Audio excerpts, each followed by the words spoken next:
buat laki-laki, buat perempuan, semuanya. Apapun bisnis kamu, diam. Ketika sudah berbuah pohonnya, baru ngomong. Baru kasih tahu ke orang lain. Kalau masih progres atau ide, diam.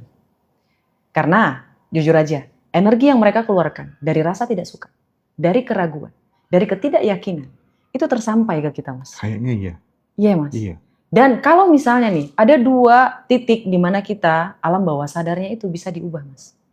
Dicatat ulang, jauh lebih cepat daripada biasanya. Oke. Ketika bangun tidur dan ketika ingin tidur. Di podcast yang kemarin saya juga udah sampaikan. Dan yang paling krusial adalah ketika mau tidur. Ketika mau tidur, pikiran kita bekerja, Mas. Bekerjanya itu mereka lebih menarik hal-hal yang kita pikirkan, rasakan, dan percayai.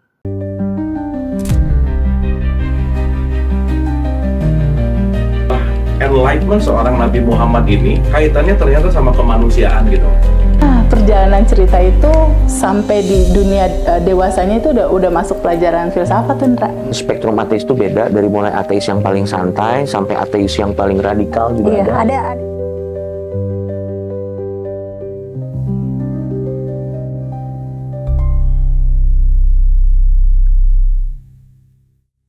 Sahabat, alhamdulillah hari ini kita bisa ketemu lagi dengan Kak Roma. Halo. Setelah libur Lebaran. Masya Allah, minal Mohon izin maaf wal lahir faizin. batin. Ya. Mas Hendra, mohon maaf lahir dan batin. Iya, sama-sama Kak Roma. Kalau kita ngomong tentang Lebaran ya, ada satu fenomena yang agak aneh barangkali, agak unik gitu. Kita sering sekali mendapatkan WhatsApp. Mas, mohon maaf lahir batin ya. Tapi maaf, aku nggak bisa ngasih apa-apa gitu. Maksudnya apa? Maaf, aku nggak bisa ngasih apa-apa. Atau masnya mau ngasih saya THR? Aduh. Ya, itu kalau misalnya kru saya, Iya, gitu iya. driver saya, it's Iya, okay, no problem. Betul gitu itu, ya. Mas. Tapi kalau kemudian dilakukan oleh orang lain gitu ya, atau kemudian case itu satu case, tapi itu bisa digeneralisir. Aku mengalami banyak hal-hal kayak gitu. Jadi orang memberanikan diri minta THR dan lain-lain. Itu kan fenomena yang menurutku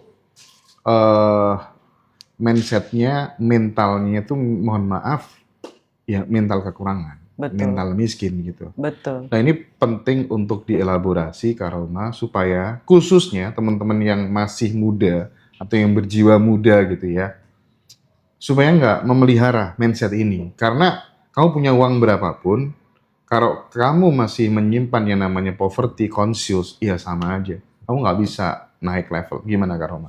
Iya, sebenarnya momen Lebaran ini yang sangat-sangat luar biasa ya Mas ya, karena kan di situ energi kebahagiaannya tingginya luar biasa ya Mas. Muncaknya itu sampai ke maksimal gitu loh Mas. Semua ngerasa bahagia, apalagi setelah berpuasa 1 bulan, bertemu dengan keluarga.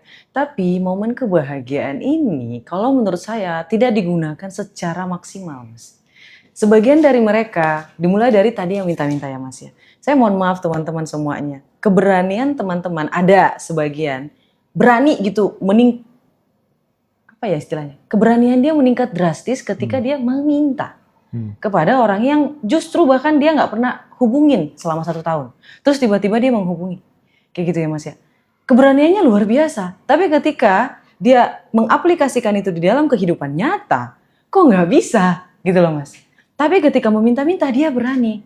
Nah ini kan mentalnya, inputnya kan salah gitu loh Mas. Nah itu yang pertama. Yang kedua, omongan. Alih-alih doa baik yang keluar, pertanyaan yang menyinggung itu selalu keluar Mas. Misal ya Mas ya, mungkin karena saya masih single gitu ya Mas ya. Kak Roma, kapan nikah? Kak Roma, kapan nikah? Kayaknya kalau misalnya nggak nikah nanti nggak bisa punya anak. Alih-alih berkata, Kak Roma gimana kabarnya, sehat? Alhamdulillah gitu ya Mas ya. Jadi frekuensinya bagus gitu loh Mas.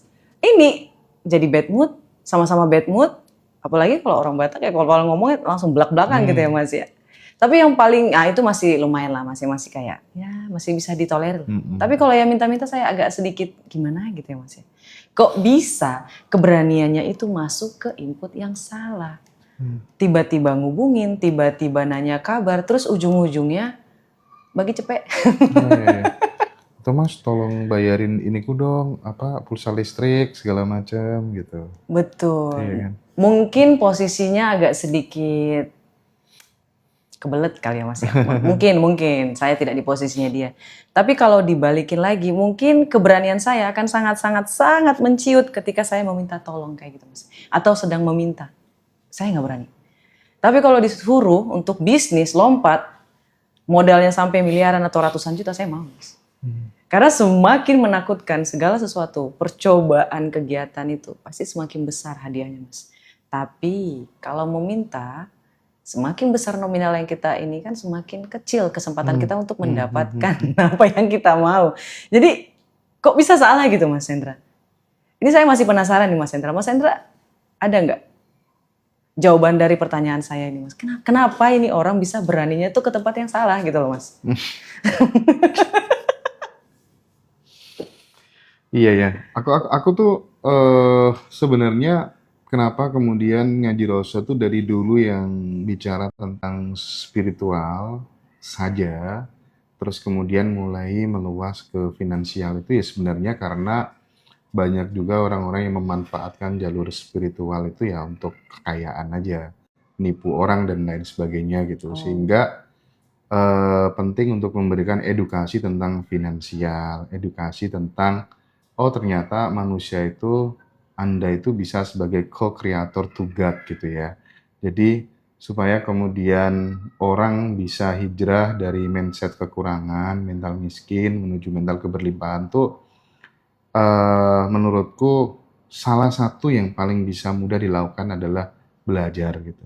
Betul, Ilmu Mas. gitu, Iya knowledge sih, Mas. gitu ya. Iya sih Mas. Nah, yang Setuju. kedua, bagaimanapun juga transformasi itu akan terjadi. Yang paling mudah adalah lingkungan yang membentuk kita.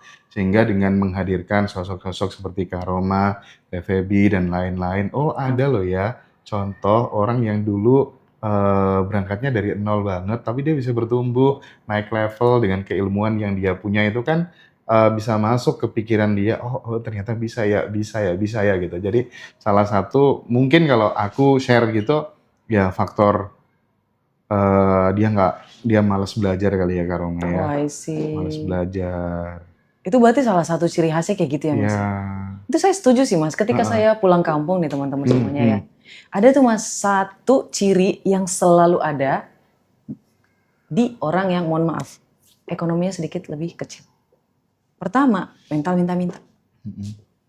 Ketika kita makan nih Mas, pura-pura nggak tahu, pura-pura bingung, pura-pura gimana, biar kita yang traktir. Gitu loh Mas, itu satu. Itu nggak masalah. Kan rezekinya balik ke saya Mas ya. Iya. Mental minta-mintaan tadi. Yang mintain untuk anaknya tapi ke dia. Kayak gitu ya Mas ya. Yang ketiga, selalu ngomongin keluhan. Iya pemerintah ini nggak bagus. Pemerintah ini kayak gini, pemerintah itu kayak gitu. Kita semua jadi sulit, ekonomi ini sulit. Bicaraannya tentang ngeluh setiap hari Mas. Terus ketika makan nih Mas. Kalau mentor saya ya teman-teman ya, paling melarang mengeluhkan tentang makanan ketika kita lagi makan. Itu enak gak enak? Telan. Enak gak enak? Diam. Nanti pergi dari situ, kalau mau ngomel sendirian, gak apa-apa. Gitu loh Mas. Saya ngetraktir nih Mas. Saya gak nyalahin keluarga saya Mas. Saya kayak kata Mas Hendra, memang kurang pengetahuan, kurang. Mereka juga gak pernah ikut seminar kayak gitu. Ketika makan, lama banget datang. Ini makanan yang gak enak. Ini kayak gini, ini kayak gitu. Saya yang niat awalnya baik kayak gitu ya Mas ya. Jadi saya bingung, ini saya yang salah milih tempat, saya yang salah atau bagaimana ya. Jadi energinya itu jadi gimana gitu loh Mas. Oke saya bingung itu ciri khasnya satu Mas. Ngeluh, minta, merasa kekurangan. Kalau teman-teman masih memiliki ciri-ciri ini, aduh energi keberlimpahan itu akan sulit dijangkau Mas. Ini nih seru nih, bakal panjang nih obrolan kita. Iya Mas, pengen kaya, tapi ngeluh terus gitu loh Mas. Pengen kaya, tapi pengennya kayak gini terus, gimana tuh Mas? Jadi aku pernah dulu tuh nulis isi namanya The Power of Cocot. Cocot tuh kata-kata ya, jadi orang Jawa bilangnya buruk gitu ya. Oke. Orang yang cerdas dia hanya akan berbicara, berkata, bercanda sesuatu yang ingin terjadi di dalam hidupnya. Yes. Ya kan? Dan itu tidak terjadi ke teman-teman yang memiliki mental miskin. Bawaannya katanya Kak Roma suka ngeluh dan lain sebagainya gitu. Makanya kan yang paling mudah dilakukan tuh sebenarnya di samping belajar ya, berteman dengan orang-orang yang ya levelnya lebih tinggi daripada kamu gitu. Atau lebih simpel lagi, saya berani garansi deh, khususnya teman-teman yang masih muda gitu. Asal punya uang lebih, pokoknya suka traktir teman gitu aja. Betul, Suka Mas. traktir, suka memudahkan urusan orang Betul, lain gitu Mas. ya. Berbuat baik secara random, secara acak. Sudahlah, jalan hidup tuh pasti akan mengikuti apa yang kita tabur gitu. Sesimpel itu sebenarnya. Kadang kita terlalu banyak beretorika, terlalu banyak teori dan lain sebagainya, Betul, tapi Mas. kamu tidak men-train dirimu seolah-olah kamu tuh sudah berada di situ gitu. Iya, Jadi aku tuh ketemu banyak temen ya Kak Roma ya, betul, Mas. temen yang bener-bener hidupnya a blessing, itu tuh rata-rata mereka peduli kanan kiri, nggak tegaan, punya empati yang tinggi, suka berbagi, nggak suka ditraktir, tapi suka mentraktir. Senyumannya itu loh, Mas. Itu ciri khas banget, Mas. Kalau misalnya nggak suka, mereka diem. Lalu bentar lagi senyum lagi. Kayak gitu.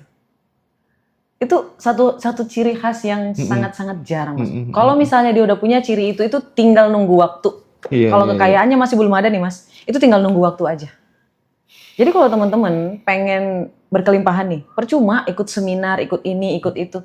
Kalau sedari awal fix mindset tentang kekurangan, keluhan, tidak ada rasa syukur, tidak ada rasa yakin, tidak ada tujuan, percuma kemanapun. Pasti jadi batu. Udah di situ aja, Mas. Gak akan berkembang. Makanya ikut ini, kelas level up, Masya Allah, tabarakallah. biar bisa hijrah dari fixed mindset ke growth mindset gitu ya. Betul, betul, Mas. Untuk pengaturan mental. Tapi kelasmu kemarin tuh gila loh ya. Kenapa, Mas? Itu tuh sampai tembus berapa ya? Berapa peserta ya? 130 apa 125 gitu, Mas. Lebih ya? Lebih kayaknya deh. Lebih ya, Mas ya? Kayaknya Masya Allah, kok lebih ya. tabarakallah. Amin. Aduh, itu tuh mantap sekali teman-teman. Nanti tanggal 29 April teman-teman kalau ada yang mau join. Dan kelasnya Kak Roma tuh yang bikin beda tuh dapat buku gratis, sahabat. I'm the King ya. Iya, betul, Mas. Jadi Dapat. buku I Am The King itu tentang menyeting mentalnya. Jadi percuma dikasih ilmu sebanyak mungkin kalau gelasnya itu retak, gelasnya itu bocor. Jadi ketika buku itu sampai, ilmu yang sudah mereka dapat di dalam seminar itu akan di-setting ulang lagi di bukunya. Nanti di bukunya baca lagi gitu, Mas. Jadi ada orang beranggapan kalau baca bukunya berarti nggak usah ikut seminar Kak Roma. Enggak. Aku bersyukur ya, Mas. Mungkin ini kekurangan aku sekaligus kelebihan aku. Kalau aku tuh tipikal orang yang selalu meng-upgrade, Mas. Kemarin A, aku tambahin jadi A+. Kemarin A+, aku tambahin jadi A. Ya. Jadi apa yang kurang kemarin aku akan tambah. Itu beretika namanya. Iya, Mas, karena saya berpikir ya, Mas ya. Tapi kekurangannya kayak gini, Mas. Yang kemarin ikut ke kelas saya nggak ikut lagi. Aduh, susah. Kayak gitu loh, Mas. Tapi kalau yang level up ini belum 3 kali. Saya ngitung tuh, Mas. Belum 3 kali. Nanti ketika udah 3 kali, teman-teman yang udah ikut 1, 2, 3 itu ikut lagi. Itu kelasnya diubah lagi, dinaikin lagi. Kayak gitu, Mas. Jadi apa ya, nggak stagnan di situ Oh aja. iya. Artinya kita bertumbuh terus secara knowledge ya. Yes, Mas. Siapa yang tahu, Mas, hari ini dompetnya belum ada apa-apanya. Iya. Ketika masuk kelas, naik lagi. Kan ilmunya beda lagi, Mas. Itulah kenapa semakin banyak belajar dari banyak guru kayak TVB itu kan naik terus, Mas. Iya. Apalagi kemarin ada ilmu Iya. terbaru ya, Mas ya. Ilmu kelayakan. Wah, Masya Allah, tabarakallah. Gini, aku menemukan sebuah fenomena baru di mana orang itu melakukan tekniknya sama persis gitu ya, meng-copy paste dari berbagai macam teknik-teknik manifestasi yang lain, tetapi mereka tetap stagnan. Yang menyebabkan itu stagnan karena self image-nya rendah gitu. Oh, I see. Jadi citra dirinya dia rendah. Jadi dia merasa kurang layak, harga dirinya dia rendah gitu. Self idealnya dia rendah gitu. Nah, kalau orang itu minimal punya self ideal yang tinggi gitu kan, pikiran, perasaannya, atensinya ke sana gitu kan, ketika self idealnya besar kan pasti akan melahirkan sebuah tindakan-tindakan yang besar pula gitu Masya ya. Allah. Amin. Nah, soal citra diri, soal harga diri gitu. Ada orang, itu tuh dia habis masuk penjara, tapi setelah keluar dari penjara, dia bisa membangun usahanya dengan sangat cepat. Aku melihat faktor utamanya adalah dia benar-benar merasa dirinya masih berharga, merasa dirinya bisa, ya kan? Dia percaya sama dirinya sendiri gitu ya, bukan orang yang pemalu dan merasa nggak layak gitu. Rata-rata di kampung aku ngamati, mereka yang level ekonominya naik adalah mereka yang percaya terhadap dirinya sendiri. Wow. Nah itu tuh, itu penting untuk dielaborasi, Kak Betul, Roma. Mas. Saya memang terlahir sebagai orang yang sangat, sangat, sangat percaya diri. Itu bukan bahwa lahir iya mungkin, tapi keluarga saya juga punya peran di situ, Mas. Karena bapak saya tuh selalu ngomong kayak gini, Roma kamu tuh calon anak sukses. Oke. Bapak saya, mama saya, Roma kamu tuh nanti bakalan kayak gini, nggak boleh kayak gini. Jadi omongan itu selalu tentang kamu akan sukses kayak gitu loh, Mas. Jadi saya merasa bahwa oh saya akan sukses ya, tanda tanya gitu loh, Mas. Oh ya udah, akhirnya kepercayaan diri itu luar biasa, Mas.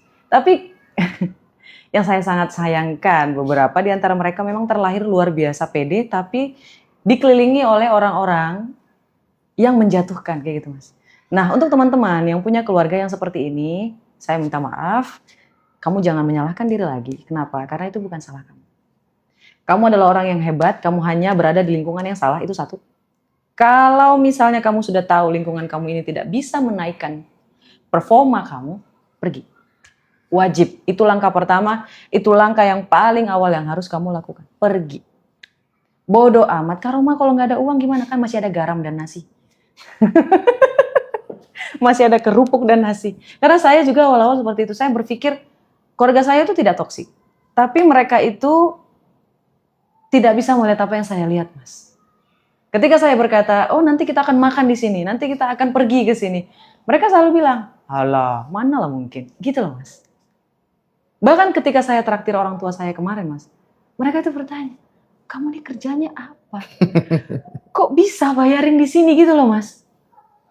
Nah saya juga bingung, apakah, berarti yang betul Mas, ilmu sadar itu, Mas. Yeah. Mereka tidak akan bisa melihat sesuatu ketika mereka tidak ada di posisi itu, Mas. Itu sayang banget sih kalau teman-teman ini menganggap bahwa ini adalah ilmu halu. Enggak, ini adalah ilmu sadar. Kita tidak akan pernah tahu ada sesuatu yang tidak pernah kita lihat. Orang tua saya baru tahu, Mas, kalau di hotel itu ada breakfast. Baru tahu, Mas. Orang tua saya baru tahu kalau ada mobil yang nggak bising kalau ditutup pintunya, Mas. Iya. Jadi makanya ketika ada teman-teman yang komen, alah bacot gitu loh. Aduh ya Allah, seberapa susah hidup orang ini. Ada cerita yang relate ya. Tapi mungkin bisa diambil moral story-nya barangkali ya. Ketika ada petani di ladang kapas gitu, dia kan punya peliharaan ayam gitu ya. Oke. Terus kemudian di ladang kapas tuh dia ketemu namanya telur Raja Wali, ditaruh dibawa pulang, diengkrami sama induk ayam. Menetaslah Raja Wali kecil tuh bersama ayam-ayam kecil yang lainnya. Suatu Oke. ketika Ini menarik nih, diajak Mas. sama induknya ke ladang kapas. Terus kemudian si Raja Wali kecil tuh melihat di atas itu ada Raja Wali yang terbang. Kuah gitu. Tanya sama si induknya, "Ibu, itu siapa?" "Oh, itu Raja Wali, Nak. Itu adalah raja kita. Dia bisa memangsa musuh-musuhnya dengan paruhnya yang kuat, dengan cakarnya yang tajam gitu. Ibu, aku pengen nanti kayak gitu." "Oh, nggak bisa, Nak. Kamu udah terlahir jadi anak ayam. Kamu nggak bisa kayak gitu." Oh my God. Dia akhirnya apa yang terjadi? Wah, dia sedih, dia galau, nggak mau makan, dia sakit, sampai akhirnya kemudian mati dalam kondisi masih menjadi anak ayam. Dia belum sadar bahwa dirinya adalah seekor anak Raja Wali. Mas Hendra, saya merinding itu. Aduh ya Allah. Mas Hendra tahu nggak kenapa saya langsung kayak gimana gitu? Mas tahu nggak? Itu novel. Saya kan juga buat kerjasama sama penulis novel yang udah difilmin gitu ya, Mas ya, karyanya. Temanya kayak gitu, Mas. Ada orang yang luar biasa berbakat, tapi karena omongan, lingkungan, didikan, itu malah membuat pagar yang sangat-sangat tinggi gitu loh, Mas. Dan mungkin ini kalau menurut saya keberuntungan luar biasa sih, Mas. Allah kasih saya, mungkin keluarga saya yang ini cuma memang mereka maju pikirannya, tapi hanya sampai sebatas itu saja. Kayak gitu. Jadi makasih banyak loh, Mas. Jadi terkadang pencuri cita-cita itu datang dari keluarga, dari orang-orang terdekat. Kebanyakan, gitu ya. Mas. Dan ini juga ada ilmu sunyi ya, Mas ya. Buat para perempuan dan laki-laki, ketika kalian punya mimpi, bergeraklah dalam gerilya. Ini terjadi sama aku. Bergeraklah dalam Gerilya, Mas. gerilya. Diam. Oh, menyisir dalam kegelapan. Betul mas, gerilya. Karena kalau kamu jualan, jangan jualan di media sosial kamu. Buat akun yang baru. Karena aku juga kayak gitu mas. Awal-awal aku buat akun tentang pembelajaran, diolok-olok mas. Diolok-olok mas. Dan saya bersyukur dia ngolok-ngolok saya mas. Kalau dia nggak ngolok-ngolok saya nggak akan bikin akun baru. Jadi saya bikin akun baru, saya bergerak diam-diam mas. Saya nggak pernah repost, saya nggak pernah upload, saya nggak pernah nunjukin, saya nggak, benar-benar diam. Keep silent. Buat kamu juga seperti itu. Buat laki-laki, buat perempuan, semuanya. Apapun bisnis kamu, diam. Ketika sudah berbuah pohonnya, baru ngomong. Baru kasih tahu ke orang lain. Kalau masih progres atau ide, diam. Karena, jujur aja, energi yang mereka keluarkan dari rasa tidak suka, dari keraguan, dari ketidakyakinan, itu tersampai ke kita mas. Kayaknya iya. Iya mas. Iya. Dan kalau misalnya nih, ada 2 titik di mana kita alam bawah sadarnya itu bisa diubah mas. Dicatat ulang jauh lebih cepat daripada biasanya. Oke. Ketika bangun tidur dan ketika ingin tidur. Di podcast yang kemarin saya juga udah sampaikan. Dan yang paling krusial adalah ketika mau tidur. Ketika mau tidur pikiran kita bekerja mas. Bekerjanya itu mereka lebih menarik hal-hal yang kita pikirkan, rasakan dan percayai. Dari kebayang masih mas ketika pergi ketemu teman. Kita cerita tentang mimpi kita. Wah dibantai habis mas. Dibantai habis terus pas pulang dia berpikir, emang mimpiku nggak bagus ya? Emang rencana aku ini kurang mantep ya? Pas mau tidur tuh mas, dia mikir, dia terpejam. Akhirnya apa? Alam bawah sadarnya menarik kemungkinan-kemungkinan yang membuat bisnisnya gagal. Itulah kenapa kita lebih baik diam. Karena orang-orang tidak akan mengerti apa yang bisa kita lihat mas. Karena mata kita itu kan refleksinya cuma kita bisa lihat. Mata mereka kita tidak akan pernah bisa lihat. Bagus. Karena mimpi selalu ada di sini mas. Makanya ingat, ada buku yang namanya self love. Kayak kata Mas Hendra-nya, siapa-siapa orang yang tidak percaya diri. Tidak percaya diri adalah orang-orang yang tidak mencintai diri sendiri mas. Ya, Iqra. Aku udah selesai buat bukunya mas, self love e-book. Beli dari Ngaji Roso juga boleh. Oke, boleh teman-teman yang mau buku Self Love e-booknya Kak Roma. Betul. Nanti bisa pesan di admin. Sekaligus misalnya Mas, aku nggak ikut kelas dulu, aku mau beli ayam daging dulu. Boleh, udah banyak yang beli teman-teman ya. Silakan. Lanjut Kak Roma. Iya, untuk ada juga tentang 8 jurnal mengubah hidup. Itu banyak mas. Sip, bisa beli di Ngaji Roso ya? Bisa mas. 8 jurnal mengubah hidup itu, kenapa saya taruhnya tuh 8 jurnal mengubah hidup mas? Karena itu menyeting mental dari awal. Dari zero. Karena saya juga menggunakan itu untuk menggapai saya yang sekarang gitu loh mas. Tapi orang kebanyakan tuh skeptis gitu loh mas. Itu cuman teori doang. Yes, awalnya kan memang teori. Yeah. Setelahnya kamu praktek. Kalau kamu mau diajarin dari A sampai Z, kamu coaching. Dan Mas Hendra tahu, kalau coaching jauh lebih powerful ya. Iya. Karena vibrasi dapat dan lain sebagainya gitu. Dan Mas Feby mohon maaf. Kak Feby juga ada sistem coaching kan Mas ya? Oh iya, kita ada privat offline dan online gitu. Dan nanti bahkan di Jogja itu kita bikin Ngaji Rosa Bootcamp tuh Teh Feby sama Bosman Mardigu. Masya Allah, tabarakallah. Tuh, ikutan guys. Jadi kita pokoknya pengen teman-teman yang muda tuh biar nggak telat belajarnya gitu. Betul, ya. Mas. Kalau start dari muda kan lebih bagus Kak Roma. Bagus Mas, Ya. bagus banget. Aku SMK kelas 2 tuh udah gila sama buku-buku motivasi soalnya. Masya Allah, Dale tabarakallah. Carnegie dan lain sebagainya kayak gitu.